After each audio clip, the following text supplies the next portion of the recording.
Bismillahirrahmanirrahim. Assalamualaikum warahmatullahi wabarakatuh. Innal hamdalillahi nahmaduhu wa nasta'inuhu wa nastaghfiruh wa natubu ilaihi wa na'udzu billahi min sururi anfusina wa min sayyiati a'malina. May yahdihillahu fala mudilla lahu wa may yudlil fala hadiya lahu. Asyhadu an la ilaha illallah wahdahu la syarika lahu wa asyhadu anna Muhammadan 'abduhu wa rasuluh. Fasallallahu subhanahu wa ta'ala ayyamunna alaina bi'ilmin nafi' wa amalin salih wa ifaqina fid din wa aftalana futuhal arifin wa yarzuqna al-ikhlasa fil aqwali wal a'mali Allahumma amin. Ahibati fillah rahimani wa rahimakumullah jami'an.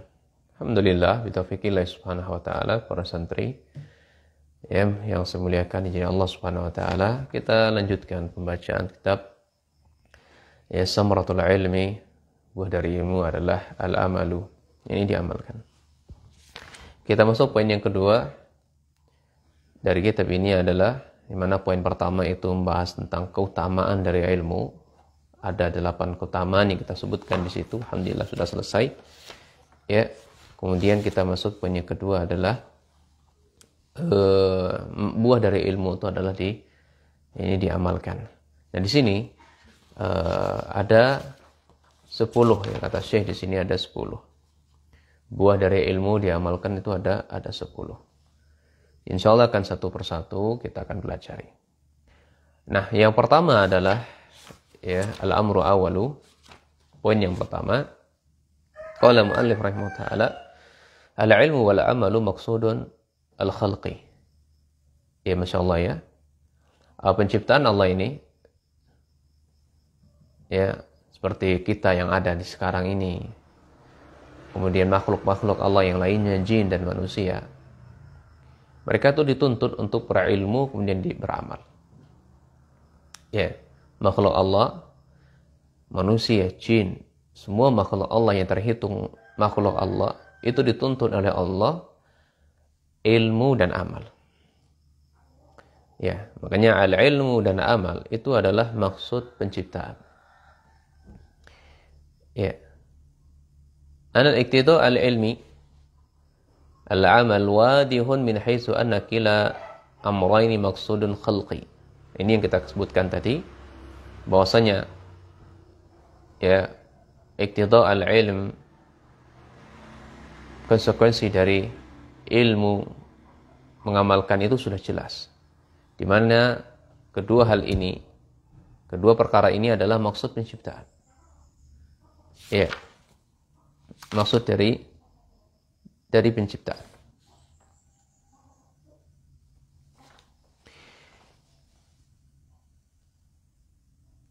Allahu azza wa jalla khalaqal khalqa liya'rifuhu wa khalaqahum jalla wa ala liya'buduhu. Ini para santri yang semua muliakan. Allah menciptakan kita ini, itu fungsinya adalah liya'rifu, agar kita mengenali Allah. Wa khalaqahum jalla wa ala, dan diciptakannya kita. Jadi Allah menciptakan makhluk itu agar mereka mengenal Allah, mengenal Rabbnya, dan menciptakan kita semuanya itu dalam rangka liya'budu. Dalam rangka liya'budu, beribadah kepadanya. Dalil yang pertama, di sini saya membawakan 2 dalil. Yang pertama Quran surah At-Talaq ayat 12, dan kemudian yang kedua surah Az-Zariyat ayat 56. Kita tahu kan, para santri yang semulia Allah, kita sering dengar adanya kita di dunia ini hanya benar-benar untuk ibadah kepada Allah. Sebenarnya ada sesuatu yang kurang di situ. Adanya kita di dunia ini adalah ilmu dan amal. Ilmu, mengilmui, kemudian amal bentuknya ibadah. Ini ibadah hanya kepada Allah Azza wa Jalla. Makanya di dalil pertama, saya membawakan Quran surah At-Talaq, perintah untuk berilmu. Dan banyak dalil untuk kita berilmu, meminta ilmu sebagaimana yang sudah berlalu. Dalil yang pertama adalah qaulullahi subhanahu wa ta'ala fi akhir ayati min surati At-Talaq. Di dalam surat At-Talaq itu, surat-surat terakhir dari ayat-ayat terakhir dalam surah At-Talaq. Allah Subhanahu wa taala berfirman, Allahul ladzi khalaqas sab'a samawat Ya, Allah Subhanahu wa taala menciptakan langit ini 7 lapis, kawan. Ya, demikian pula wa minal ardi mislahunna. Bumi pun juga 7 lapis. Ya, yatanazzalul amru bainahunna, diturunkan perintah Allah di antara keduanya. Ini artinya diberlakukan perintah Allah di antara keduanya. Baik di langit maupun di dunia itu ada perintah Allah yang berlaku.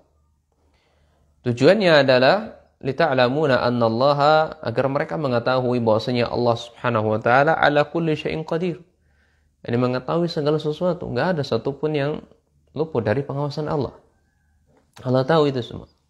Wa annallaha qad ahata bi kulli syai'in ilma, dan sungguh Allah Subhanahu wa taala benar-benar mengetahui, meliputi segala sesuatu ilmunya.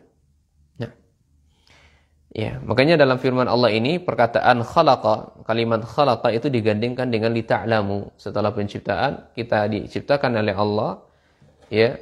Allah menciptakan 7 langit dan 7 lapis langit, 7 lapis bumi ini, diciptakan mereka itu agar mereka lita'lamu. Mereka mengenali Allah Subhanahu wa taala, mengilmui tentang Allah. Inilah fal ilmu, makanya ilmu itu maksudul khalqi, maksud dari penciptaan apa? Penciptaan makhluk. Ya, ini yang pertama. Kemudian dalil yang kedua adalah firman Allah Subhanahu wa taala fi awakhir Zariyat, di akhir surah Zariyat, wa ma khalaqtul jinna wal insa illa liya'budun. Benar-benar Allah Subhanahu wa taala tidak mengadakan jin dan manusia melainkan hanya untuk ibadah kepada Allah semata. Ya, liyawahiduni, ini mentauhidkan Allah Subhanahu wa taala.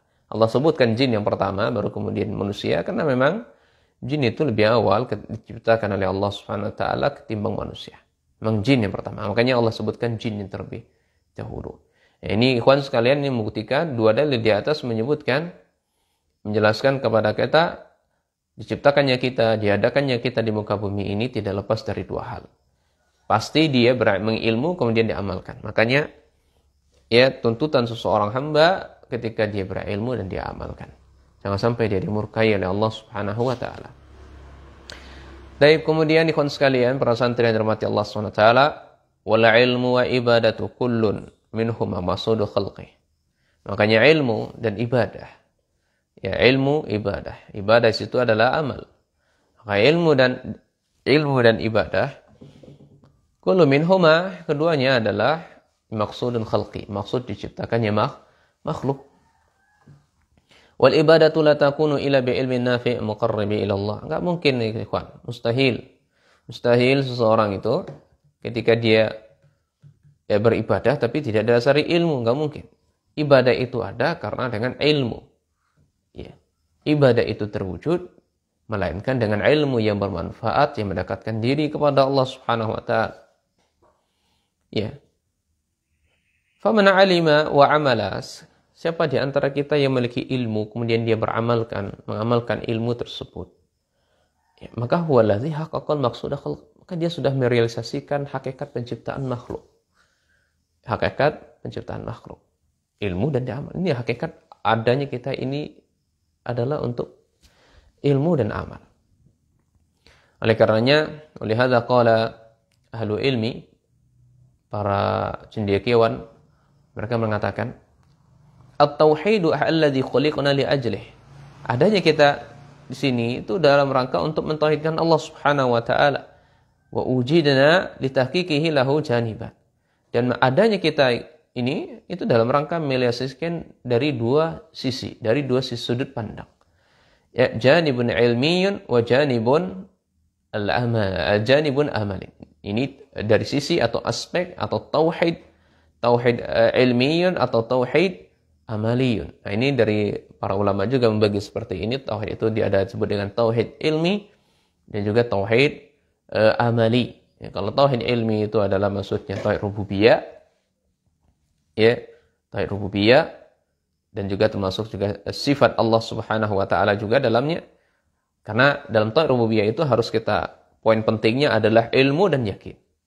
Mengilmui tentang Allah itu begini dan begitu, dan keyakinan. Sesuatu yang diyakini di situ. Maka disebut dengan tauhid ilmi. Ada sesuatu ilmu yang kita pelajari. Nah, aspek pentingnya adalah mengilmui tentang sifat Allah, tentang rububiyah Allah. Adapun dengan tauhid amali adalah tauhid yang berkaitan dengan ubudiyah Allah. Ubudiyah kepada Allah, ini tauhid ibadah. Ya.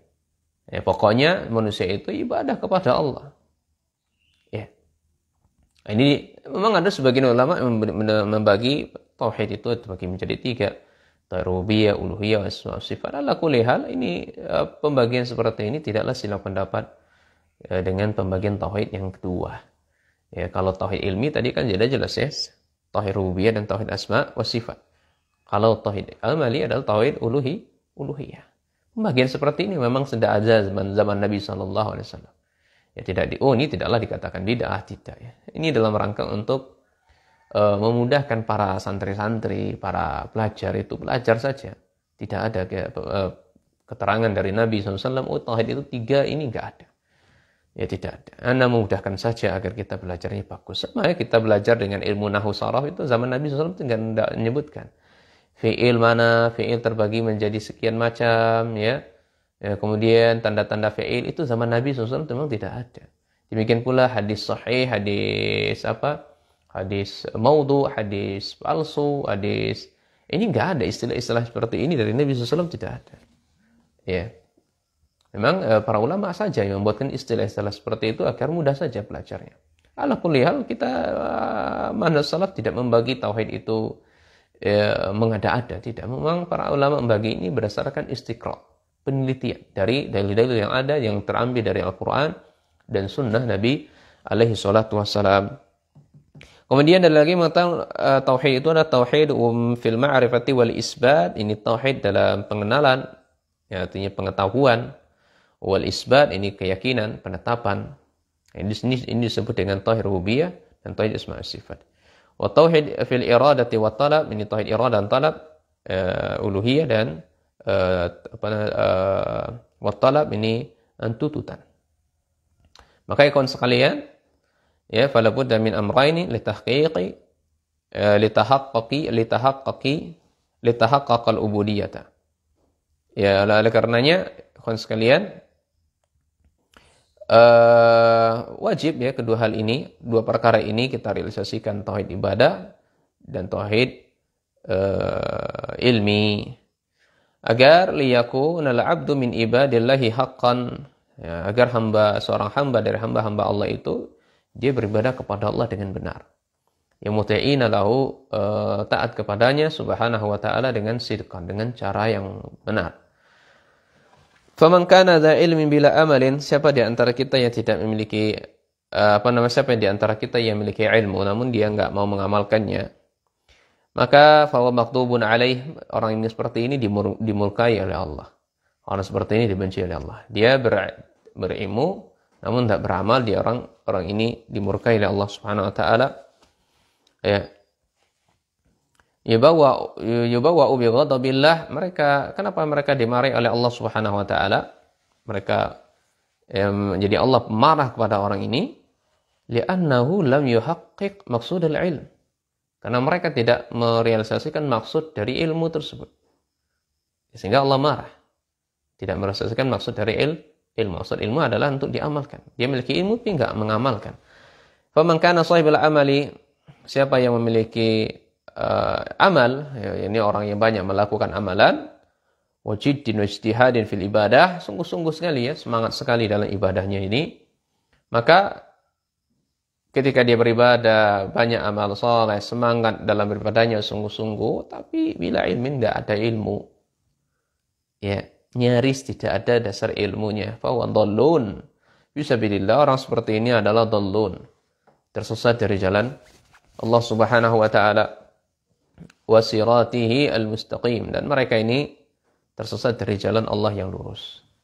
Nah, ikhwan sekalian, jangan sampai jadi saya di sini menjelaskan kepada kita tentang keadaan orang Yahudi dan Nasara, ya. Mana mereka ini, orang Yahudi dan Nasara ini seperti itu. Yahudi mereka berilmu tapi enggak mau amalkan. Orang Nasara mereka banyak sekali amalnya tapi tidak mau tapi tanpa didasari dengan ilmu. Nah, ولهذا شرع لنا أن نقرأ في سورة الفاتحة Ya, oleh karena itu ikhwan sekalian, kenapa kita disyariatkan untuk kita membaca surah Al-Fatihah. Al-Fatihah setiap hari, ikhwan. Ini sebanyak 17 kali, selalu diulang-ulang ketika sholat. Itu sholat fardu aja itu. Kalau sholat sunnah, itu lebih banyak lagi kita baca. Ya, selalu berdoa kepada Allah. Karena dalamnya itu terdapat doa yang sangat agung, ikhwan. Ya, tilka da'wah azimah allati hiya ahamu da'wah wa a'zamiha. Ini terdapat doa yang sangat agung, yang sangat luar biasa, yang sangat penting di dalam surah Al-Fatihah tersebut. Ya, doa yang sangat agung dalam Al-Fatihah tersebut. Apa doanya? Ihdinas siratal mustaqim, ya Allah. Ya, tunjukkan kepada kami jalan yang lurus, ya Allah. Ya, siratal ladzina an'amta alaihim, ini jalan orang-orang yang Engkau berikan nikmat kepada mereka, bukan orang yang Engkau murkai. Ya, ghairil maghdub alaihim waladhdallin, juga bukan orang yang jalan-jalan yang orang memang Allah sesatkan mereka. Ya, kita baca keterangan dari para ulama ketika menafsirkan ayat ini, mereka adalah Yahudi dan Nasara.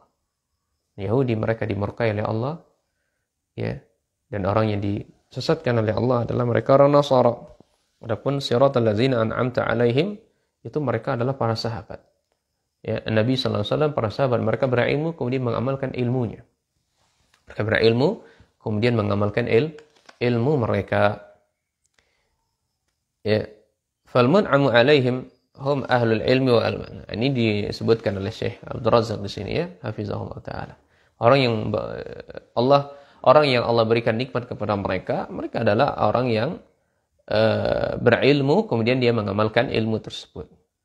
Wal maghdubi alaihim ahlul ilmi bila amalin. Orang yang Allah murkai adalah mereka yang berilmu tapi tidak mau mengamalkan ilmunya. Wadallun hum ahlul amal bila ilmin. Demikian pula orang yang sesat, yang tersesat, mereka adalah orang yang beramal ya kemudian tanpa ya didasari dengan ilmu. Ini poinnya, catat ikhwan. Poin-poin pentingnya antum catat. Allah murkai orang yang berilmu tapi enggak amal. Allah sesatkan. Orang sesat adalah orang yang beramal kemudian dia ketika beramal tanpa ilmu. Ya, inilah oleh karenanya walihadza qala Sufyan ibnu Uyainah rahimahullah taala, oleh karenanya Imam Sufyan bin Uyainah rahimahullah taala, beliau berkata, man fasada min ulama'ina, siapa yang rusak dari kalangan ulama kami, mereka fafihi syabahun minal yahud. Maka dia diserupakan dengan orang Yahudi. Ya, orang yang rusak di kalangan ulama kami, kata beliau, adalah mereka yang diserupakan dengan Yahudi. Demikian pula man fasada min ubadina, siapa yang rusak dari hamba-hamba kami, fafihi, maka dia diserupakan dengan syabahun minan nasara, diserupakan dengan Nasara. Maka jangan mau ya kita diserupakan orang Yahudi dengan orang Nasara. Ya, hendaknya kita diserupakan ya dengan Rasul dan diserupakan dengan para sahabatnya. Mereka ilmu dan mengamalkannya. Ya, mereka berilmu dan mengamalkannya. Li'anna al-yahuda, ya karena orang Yahudi, indahum ilmun la ya'malu bihi. Karena orang Yahudi itu mereka berilmu, ikhwan. Sementara dia tidak mau mengamalkan ilmunya. Dan mereka banyak sekali menyembunyikan rahasia-rahasia dalam kitab mereka tentang Nabi kita sallallahu alaihi wasallam. Ya, kemudian diturunkan Nabi sallallahu alaihi wasallam, disampaikan kepada Nabi sallallahu alaihi wasallam ya, untuk mengatakan kepada mereka, katakan kepada orang-orang kafir itu, orang-orang Yahudi tersebut, mereka menyembunyikan sesuatu yang Allah terangkan di dalam kitab mereka, kebenaran, namun disembunyikan. Kama qala Allah Subhanahu wa taala, sebagaimana Allah Subhanahu wa taala berfirman, masalul ladzina hummilu taurata tsumma lam yahmiluha kamasalil himar. Ini permisalan orang-orang yang memikul Taurat itu, yang bawa Taurat itu, kemudian tsumma lam yahmiluha, kemudian mereka tidak membawanya, itu diibaratkan seperti kamasalil himar, sama seperti binatang himar ya. Diserupakan dengan binatang, ya ini binatang himar. Apa himar? Ini keledai. Himar itu keledai. Lam ya'malu biha, artinya lam yahmiluha, maksudnya mereka tidak mengamalkannya. Jadi orang-orang yang memikul Taurat, yang memiliki kitab Taurat, kemudian lam yahmiluha, Ya, kemudian mereka tidak mengamalkannya.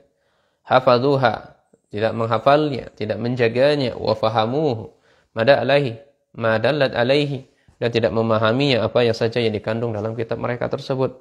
Lakinnahum walakinnahum, akan tetapi mereka lam ya'malu biha, tidak mau mengamalkannya.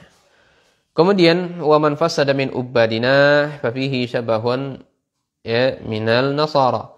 Orang yang rusak dari kalangan hamba-hamba kami, mereka diserupakan oleh Allah dengan Nasara. Karena orang Nasara itu ini ahli bid'ah.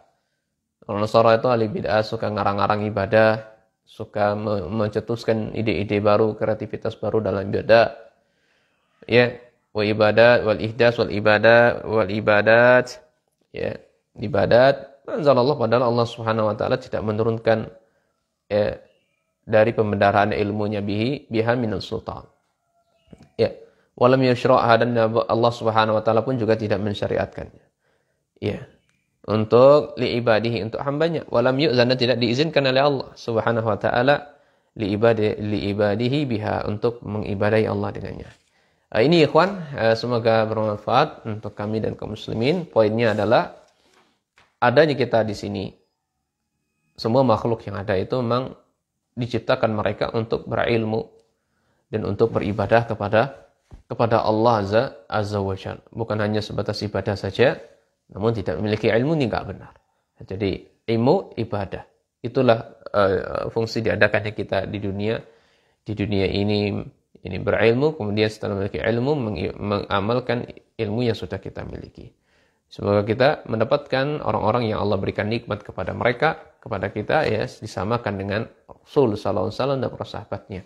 Wallahu a'lam. Jangan sampai kita seperti orang Yahudi dan Nasara, ya, ketika kita memiliki ilmu tapi enggak mau mengamalkannya. Ya, demikian pula ketika kita semangat dalam ibadah tapi tanpa didasari ilmu. Jangan sampai kita seperti itu. Wallahu a'lam. Wallahu a'lam. Subhanakallah wa bihamdika, asyhadu an la ilaha illa anta, astaghfiruka wa atubu ilaik. Assalamualaikum warahmatullahi taala wabarakatuh. Hayakumullah. Kita lanjutkan insyaallah besok pagi. Ya. Nah.